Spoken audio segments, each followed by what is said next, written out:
Quando eu apoiei o Aécio, eu não tinha as informações que a Lava Jato trouxe, tanto em relação a ele quanto em relação a Dilma.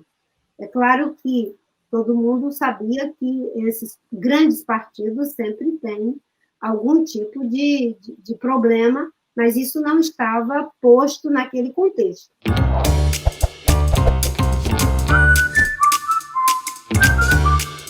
É um prazer estar aqui mais uma vez participando do canal do meu amigo Guga Noblar, fazendo pergunta. Eu vou fazer a pergunta aqui para os dois convidados.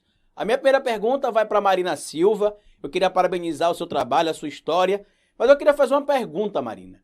Em 2014, você manifestou no segundo turno o apoio ao então candidato Aécio Neves. Você falou que votaria nele, fez campanha para ele. Muita gente na época, inclusive, criticou essa atitude sua. A primeira pergunta para você é a seguinte: se fosse hoje o que aconteceu em 2014, seria repetido? Ou, dadas as consequências do que aconteceu com o Brasil pós-situação de 2014, você mudaria o seu apoio? Apoiaria Dilma? Não apoiaria ninguém? E para o Panunzio eu queria perguntar o seguinte: a gente tem visto que o governo Bolsonaro e empresários que têm patrocinado publicidade em canais de TV, ultimamente têm pressionado muito os donos de grandes redes do nosso país a demitirem os jornalistas que fazem críticas ao governo Bolsonaro ou até mesmo os empresários que fazem publicidade nas emissoras de TV do nosso país. É notório e aberto que alguns jornalistas do nosso país tiveram as suas cabeças pedidas pelo próprio presidente da República ou por alguns empresários. Agora a gente viu, por exemplo, a SBT confirmando que a Raquel Sherazade não terá o seu contrato renovado e tudo aquilo que a gente já suspeitava que o presidente Bolsonaro e que o Luciano Heng, o dono da Rede Havan, tinha pedido a demissão dela, vai se concretizar.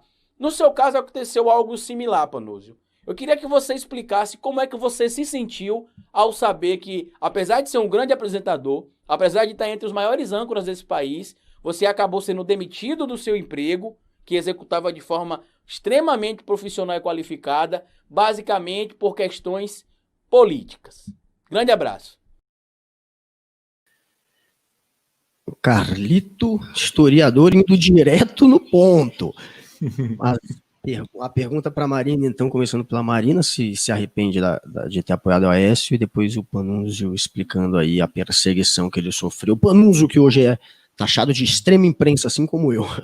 Graças a Deus. Graças a Deus. Olha só, Carlito, acho que essa é uma das perguntas que, inclusive, ela é muito feita pelo campo da esquerda tradicional. Não é? Eu declarei voto ao Aécio no segundo turno, e já vou começar pelo final da pergunta do historiador Carlito, meu colega de profissão.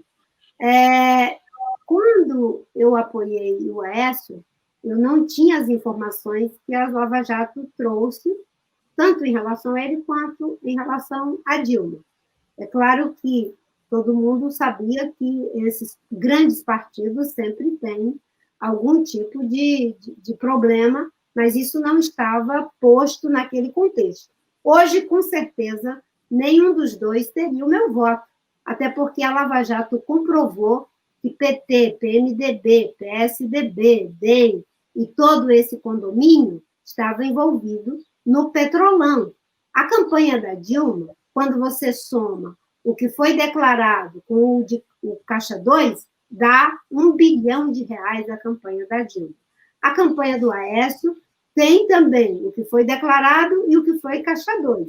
E eu falo com muita tranquilidade, porque eu que declarei o voto no Aécio, quando foi feito o pedido do afastamento dele pelo Supremo, porque ele apareceu naquele caso lá, a JBS, com, digamos, todas as cores da denúncia que foi feita, eu fui a primeira a me manifestar favorável ao afastamento do Aécio.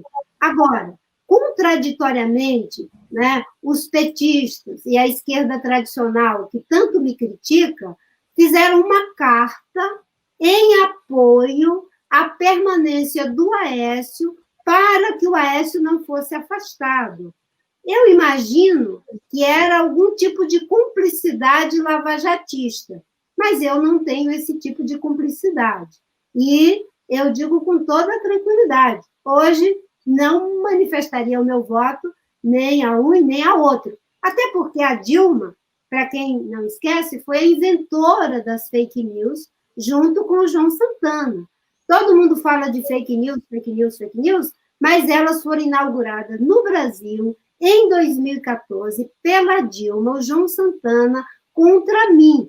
Aquele mar de mentiras que foram produzidas tecnicamente, cinematograficamente, dizendo que eu ia tirar o dinheiro dos pobres para dar para os banqueiros, pessoas pedindo esmola na rua, que eu ia acabar com o Círio de Nazaré, que eu ia fazer uma lei para que a Nossa Senhora Aparecida não fosse mais a padroeira do Brasil, que eu ia proibir as crianças de jogar videogame, que eu era uma fundamentalista religiosa que ia acabar com o Estado laico.